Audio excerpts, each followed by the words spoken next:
አፍራ እነዚያን አይኖቿን አንዴ ስታሳርፍብን ልባችን ከቅቤ የተሰራች ይመስል ቅልጥ።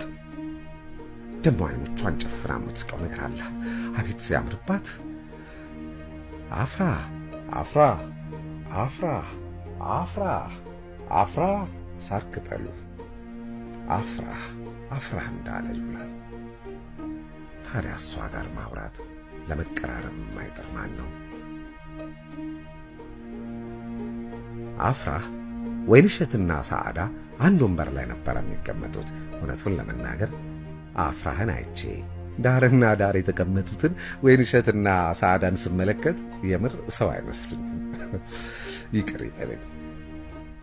አፍራህን ዙሪያዋን ለመጠበቅ የተገነቡ ግንቦች መስለው ነው የሚታየው።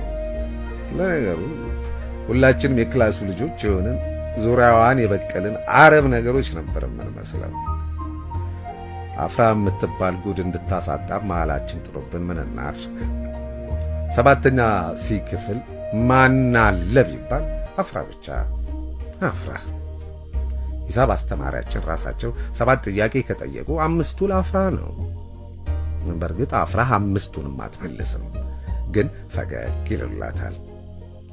ግን እኮ እኛ ሀበሾች ብዙዎቻችን እናስመስላለን እንጂ ሴት አናከብርም። ምናከብረው ቆንጆ ሴትን ነው።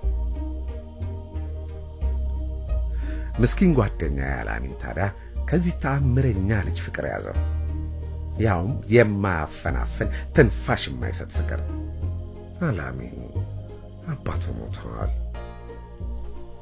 እናቱም አቅመ ደካማ ነበሩ።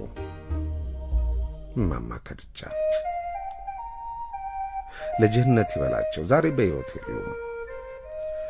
ከትምህርት ቤት መልስ በሶላት ሰዓት መስጊድ ሊሰግዱ የሚገቡ ሰዎችን ጫማ በመጠበቅና በመጥረግ ነበር ራሱንም እናቱንም የሚያስተዳድረው።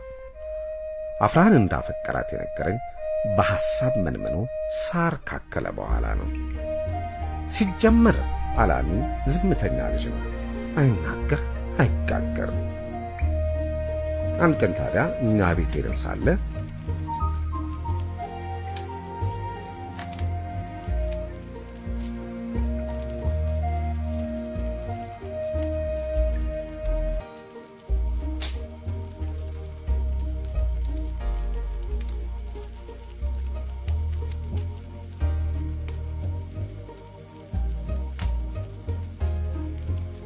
እናቴ በጣም ነው አላሚንን የምትወደው።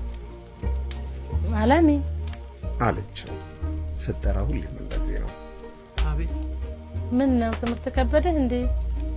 አይ ምን ነው ታዲያ ፊት ጭዋለ? በሐዘን እያየችው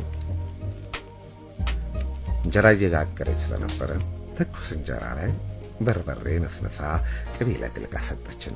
እኔ ላጥ ሳደርገው አላሚን የእንጀራውን አይኖች የሚቆጥር እስኪመስለኝ እንጀራውን በትኩረት እያየ በሐሳብ ጭልጥ አለ። አላሚንም በትኩረት ያየሁት ከዚህ ቀን በኋላ ነበረ። እውነትም ጭንቅላቱ ብቻ ቀርቶ ነበረ። አንተም ሆነን ወስፍ ያክልክ እኮ አልኩት።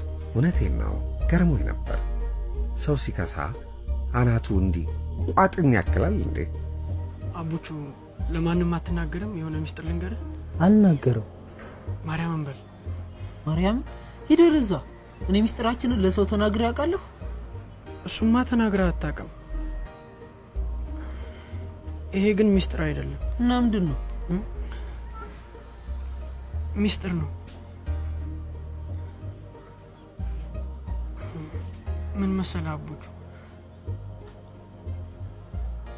አፍራህን ያት ይለኛል። ማታ ማታ ትዝ ትለኛለች። አርብ ሲመጣ በጣም ነው የሚጨንቀኝ። ቅዳሜ የሰፈሩ ሄዳለሁ ግን አላያትም። ቅዳሜና እሑድ ግን የት ነው የምትቀመጠው? የሆነ ሌላ ዓለም የምትኖር ነው የሚመስለኝ። ሰፈሯን ማየት ደስ ይለኛል። ቅዳሜ ከና አፍራፍ ቤት ፊት ለፊት ካለው ካራምቡላ ከሚጫወቱበት ቤት ገብቼ በሩቅ ቤታቸው